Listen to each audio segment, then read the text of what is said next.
You talking to me? What is up, Flick fans? Welcome back to my channel, and welcome to one of my most anticipated videos in a long time, and this is the Martin Scorsese ranking of my top 10 favorite movies of all time. I just want to preface with that. Listen, we're not talking which ones are technically the best, what has the highest score on Metacritic or Rotten Tomatoes. No, these are my personal favorite Martin Scorsese movies. The hardest list I've ever had to make on YouTube. It was so difficult once you get into that top 5 because I love all of these films so much. It's like choosing between my children. And I don't have kids, but I have a dog. And I love him. Now, my reasoning for not doing a giant countdown of all of his films is unfortunately because of some family things, did not get a chance to watch all the movies that I wanted to watch. So when you guys are asking, Austin, why is The Last Temptation of Christ not on this list? That's kind of the big film that I haven't seen, but most of the movies I have seen at least once, if not twice, in my top 10. I'm so scared to give this list because I do have some unconventional choices, some movies that are lower down. You guys are going to be like, Austin, what are you thinking? But listen, these are all 8s, 9s, and 10s out of 10s. All of them. There's not one below that. They're all great films, and my top 10 is chocked full of some of my favorite movies of all time. And of course, I need your comments down below. I'm going to stop talking. Let's get into number 10. But before we do that, I want to give you guys just some honorable mentions, starting with The Aviator. I actually like that movie quite a bit. It came close to my number 10 spot. Hugo is another film. Yeah, Martin Scorsese directed Hugo, and that was definitely in the conversation. But the movie I struggled so hard with to leave off of this list because I wanted to talk about it is, you know what? I'm going to cheat. And I'm going to have a tie for number 10. We're going to talk about both of these films because I just can't choose. So the first movie we're talking at the number 10 slot is Silence. So I recently watched Silence for the first time in anticipation for this list. Didn't get a chance to watch it when it dropped. It bombed at the box office. No one really saw this movie, any general audience members, but I really, really enjoyed this film. I thought it was super well made, a very heartbreaking and emotional story. The performances, Adam Driver is fantastic. Andrew Garfield is heartbreaking. Liam Neeson, the struggle with his character is real, and it's all about this journey through this culture to find him and to really find themselves in the process. Some of the best cinematography Martin Scorsese has ever had, and he's known for his incredible shots and shot selection. I just love the look to this movie so much. It's a bit slower feeling than some of his other really long movies, and we'll talk about some more here in a bit, but I thought Silence was worthy of being tied for the number 10 spot because I just can't knock Shutter Island out of my top 10. I think Shutter Island is such a great, original, and incredibly intense psychological movie, something very different from Martin Scorsese. Of course, you have the performance from Leonardo DiCaprio. Mark Ruffalo is great in this film as well, but it's all about a guy investigating the disappearance of this patient from a hospital for the criminally insane, and it's really this mystery that we're along with the characters on this journey for, something that, you know, I wanted to go back and rewatch this film because I feel like if I watch it again, it's been 9 years since I've watched this movie, folks, all the way back in 2010, and I remember thoroughly enjoying it, but I feel like it's one of those movies, if you go back and you watch it one more time, you could get more out of it. Now, that's really the case for all of the Scorsese films, but I say that because this is the one, Shutter Island, for me, that comes very close to topping my number 9. I need to go see it again. And number 9 on this list is Gangs of New York. Now, I know I'm in the minority putting it in my top 10 because not everyone loves this film, right?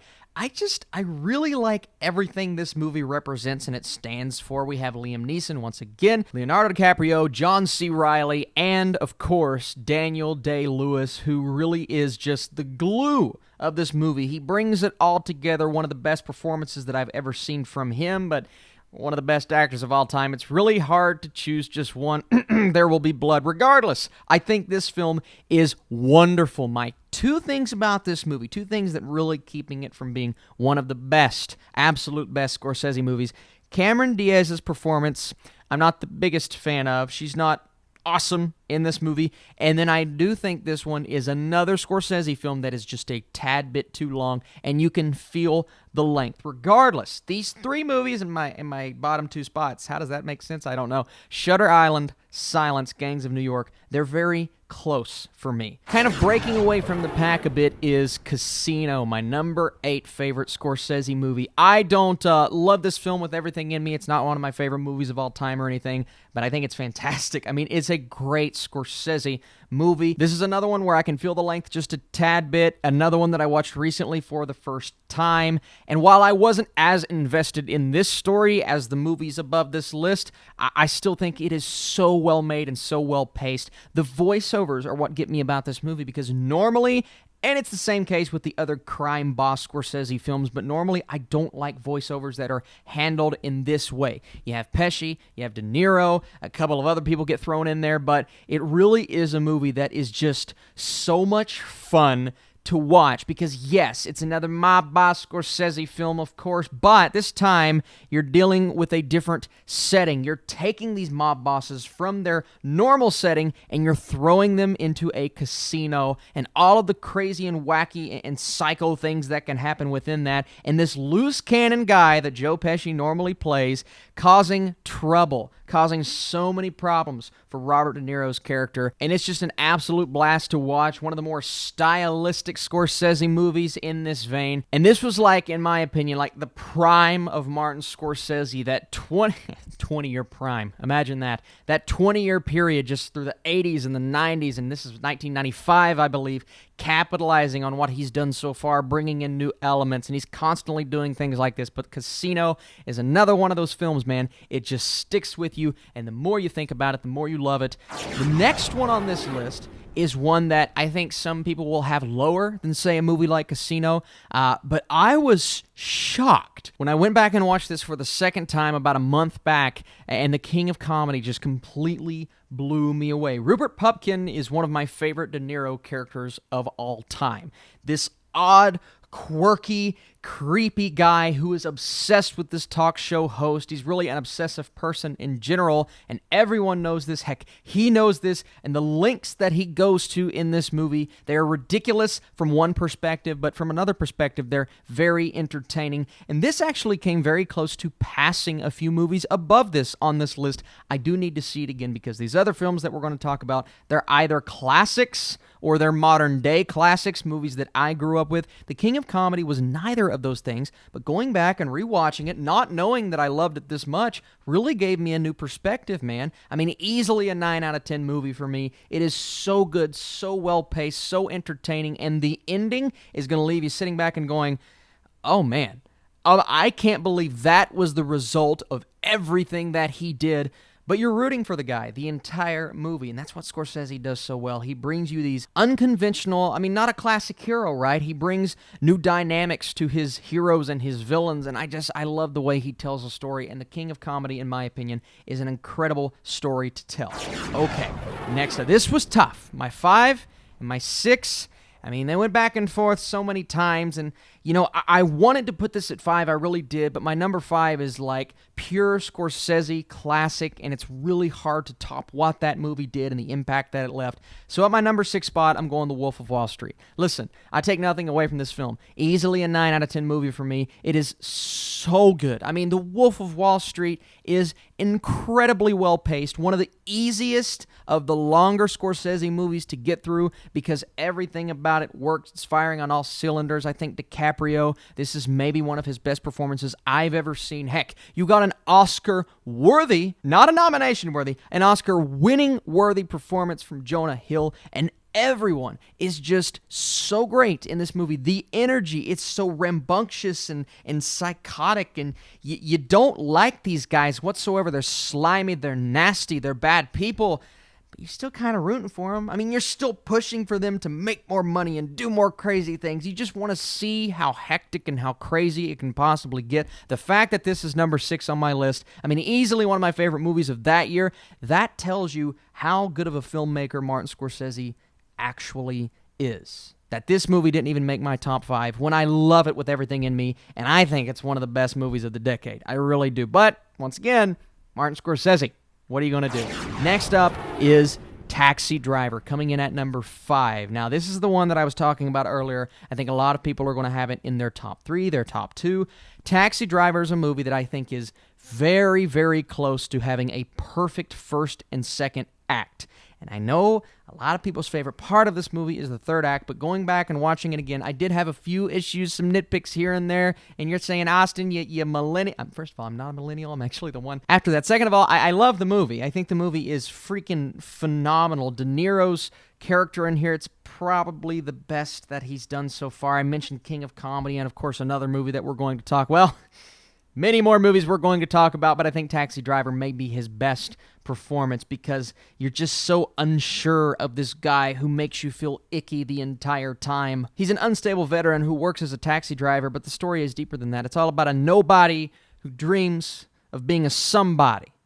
He wants to be recognized. He wants the world to know his name. Sound like another movie that came out this year? Well, Taxi Driver did it first. And Martin Scorsese, this is some of his most slick and smooth and clear-cut, incredible direction you've ever seen. And I think Taxi Driver is exactly what everyone says it is. It's very close to being a masterpiece, in my opinion. Once again, it's not in my top 4. Apologies to everyone who loves this movie. I love this movie. I think it's fantastic. But I do have 4 Scorsese movies that slightly hit me harder. And here we go. The brand new Netflix-bound, Netflix-released Martin Scorsese film, The Irishman, is at my number 4 spot on this list. Now, here's what I'll say. I did give The Irishman just a slightly higher score than I gave some movies above it on this list, but it's new. I've only seen it once. It just came out. I don't want to overhype it. I don't want to put it in my top 3 just because it's one of my favorite movies of the year and I just watched and I'm still thinking about it. All of those things are true, but these other films have had some time to kind of soak in, allow me to go back, revisit, see if it held up on another watch, and of course they did, but I think The Irishman is easily one of the best movies of this year. If it does not make my top 10, it basically means December 2019 is going to be the best month in movie history, and I don't think that's going to happen. November was very close, by the way, but The Irishman does everything you want it to do to be kind of a capper on this kind of Scorsese story. I don't ever think we'll have Scorsese direct another movie like a Goodfellas, like a The Irishman, like a Casino. They all feel like they clump together into one thing that stands apart from any other set of movies in history. They're all so well made. They tell very specific stories, but this is all about reflection. Reflecting on a life that you did not know was worth living in a different way. Reflecting on a life that maybe you're unhappy with at the end of the day, even though at the time you thought you were doing the right thing. I think this is an incredible, monumental, and epic story full of reflection for all of these characters. You have Pesci playing a very different character from what we're used to seeing him play. Al Pacino delivering one of the best performances of the year, and Pesci, of course, and then De Niro. Throw him into the Oscar consideration. Everyone firing on all cylinders. The Irishman is awesome. Real quick before we move on, if you guys enjoy this video, you like these top 10s, these tier lists, these rankings, be sure to hit that thumbs up button and let me know, and I'll continue to do them. We've had almost 40 years to allow my number 3 movie to soak in and watch it multiple times, and my number 3 movie, my top 10 Scorsese films of all time, is Raging Bull. Austin, what's the matter with you? Number 3? Raging Bull? Are you kidding me? Number 5, Taxi Driver. What are you doing? Once again, I think this movie is incredible, man. This is a monumental boxing film that does not focus on the boxing. It does not focus on what you think this movie is going to be. It is an introspective look at a man who is a ticking time bomb, one who goes into the ring and defeats everyone. He's the best. He's the best that's ever existed. And even when he loses, he's still the best. Maybe someone told him to do a certain thing, and that's why he lost. Jake LaMotta is one of those characters that will never leave your brain just because of how convoluted the character is, not from a writing standpoint, but from a morality standpoint, because while he's the best in the ring, when he goes out of the ring, the way that he treats his friends and his family, like I said, a ticking time bomb, someone who can snap like that. And that's what I love about this movie. The look, the reflection into what this character is, who he is, what he represents. Raging Bull is everything you love about Scorsese, with a very stylistic touch to it. I love the decision with the color correction. I think it's gorgeous all the way through. I love the look into the family life of this character. Raging Bull is one of those films. Now, my 2 and my 3, they could easily switch spots. And honestly, before I started filming, this was my number 2. But I had to pivot because the other movie, I mean, it came out when I was alive. It stuck with me a bit more. I could say the same thing about Wolf of Wall Street, but I just have to put it up there regardless. Raging Bull is freaking incredible, monumental, phenomenal, as is The Departed. 13 years ago, The Departed dropped in theaters. It got Scorsese multiple Oscars, but a well-deserved Oscar because I think The Departed is just a showcase of some of the best performances of the of the 2000s in general, and everyone is just Jack Nicholson, Leonardo DiCaprio, Matt Damon, heck, Mark Wahlberg. Hey, how you doing? It's The Departed. One of his best performances of all time, maybe his best.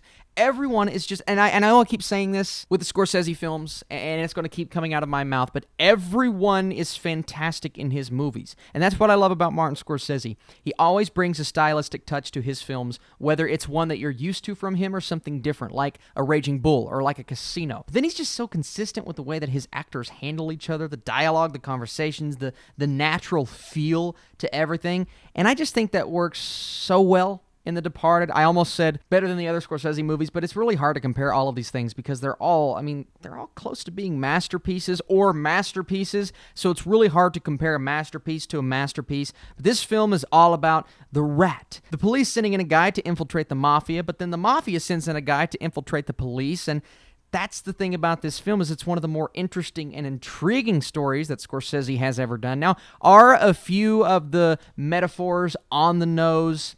Yeah. I mean, a few times. We get it. They're rats. You don't have to keep showing us rats. But these are nitpicks, man. I think this movie is a masterpiece. It's one of the best Scorsese's ever done, in my opinion. I do think I like it just a tad bit more than some others, but my favorite movie of that year, one of my favorite of that decade, easily my top 50 films of all time, as are a few of these movies, but The Departed is number 2 on my list for a reason. Number 1. Now, you guys know it's coming. This is the conventional choice, right? Because I'm seeing Goodfellas top a lot of people's lists. But there's a reason why this movie is so well regarded as one of the best films of all time. I think Goodfellas does everything right. I don't have a flaw in this movie. I think the storytelling is perfect. I think the use of voiceover is incredible. I think the story of this half-Irish, half-Brooklyn kid adopted by these gangsters, being a part of this life and recognizing that this is the way to live. This is the only way to live, and his revelation at the end and the fact that, we're rooting for this guy all along knowing that he's doing the wrong thing, but even though he's facing hardships and trials and tribulations and he's in a world that maybe he's not completely comfortable with, he loves this life. He tells us that at the end, but he keeps on winning. He keeps on going. This guy who occasionally will just stand around and watch Joe Pesci lose his mind and go crazy, this is the best crazy Joe Pesci in any of the Scorsese films. I also think this is his best performance, and appreciate what De Niro and this entire family does for him. All of these performances are top-notch, but Ray Liotta is the real standout here. It's one of my favorite performances in any Scorsese movie. He's just so good. He's calm. He's collected. His delivery of the voiceover is fantastic, and nothing about Goodfellas strikes me as mediocre or bad. There's not really anything I can nitpick. This is the best, most cohesive story. It's the one that's glued together, in my opinion, with the best transitions, and the editing is just completely flawless.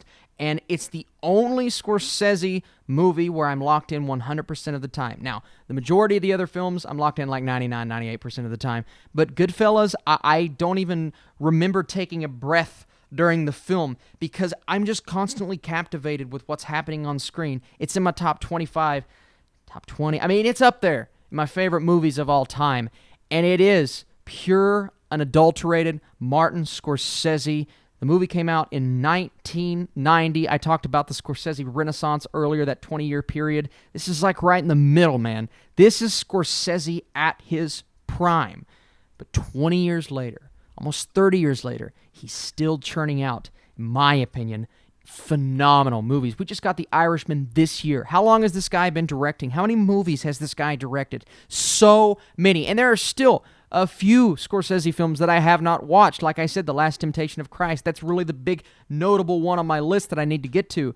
Regardless, Martin Scorsese, what bad do you have to say about the guy? There's nothing. I mean, sure, he's made some comments here and there. He's talking about all the... Okay, get off my lawn. He can say what he wants to at this point, regardless if I agree with him or disagree with him or not. Like, I love the Marvel and the comic books and that kind of stuff. That's my thing. But the guy can say what he wants because he's directed movies like a Casino and a Goodfellas and a Raging Bull and a Taxi Driver and an Irishman and Departed and Wolf of Wall Street. Man, Martin Scorsese is the bomb. Can't wait to see what he does next. So many things to look forward to. Definitely let me know in the comments down below, what are your top 10 Martin Scorsese movies? Which one do you like the most? Which one do you dislike the most? Austin, you didn't talk about Mean Streets.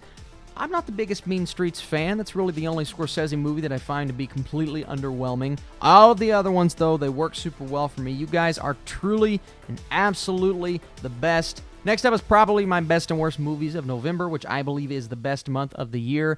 I'll see you tomorrow.